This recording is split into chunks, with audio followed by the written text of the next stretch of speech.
detecting a massive object emerging from hyperspace.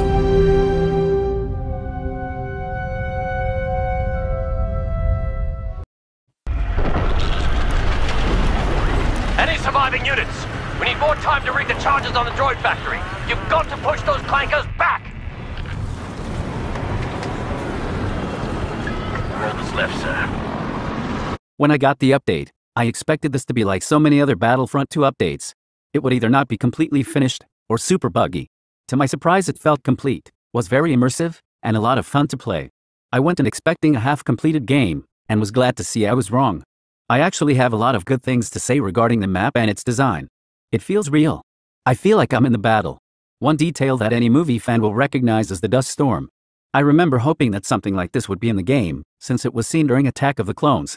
It's an attention to detail that's very well done. The game goes from tight close-quarter combat in canyons, to an open battle, which has the appearance of being vastly larger than it actually is. Now, no game is perfect, so I'll start with the negatives first, to get them out of the way. One negative thing about this update is the lack of Geonosians.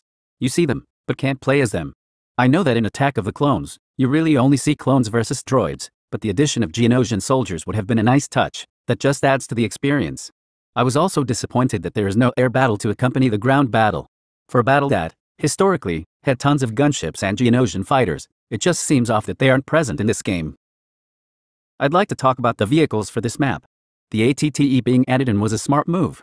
The walker is player-controlled, rather than us just being able to control the weapons.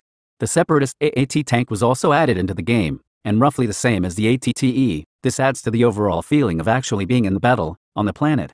The only downside is that player-controlled vehicles tend to run into each other, since every player is doing their own thing. But that's a criticism of the players, not the game. The clone Bark Speeder and Droid Stap were also added. These are much simpler, and operate as any speeder you could spawn as in any other of the maps. Still, a new look is appreciated. Initially, when I saw the skins for Obi-Wan, I was disappointed to see that there was no armored version of his character. To my surprise, the creators added this in before release.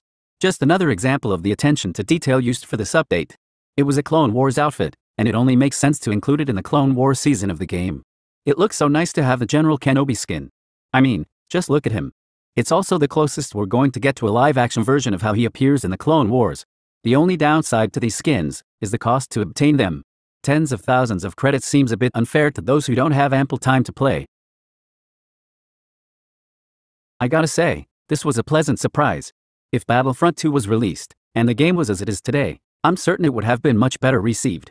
It was important that this map capture the sheer size of the battle, and it did just that.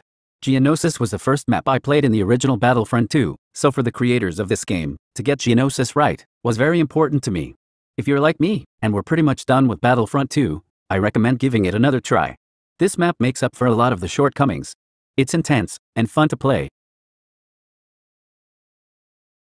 If I had to rate this update, I'd give the map a 10 out of 10, the overall likeness to the movie, a 7 out of 10, how realistic it looked and felt, a 10 out of 10, and the simple fun I had playing this, a 9 out of 10.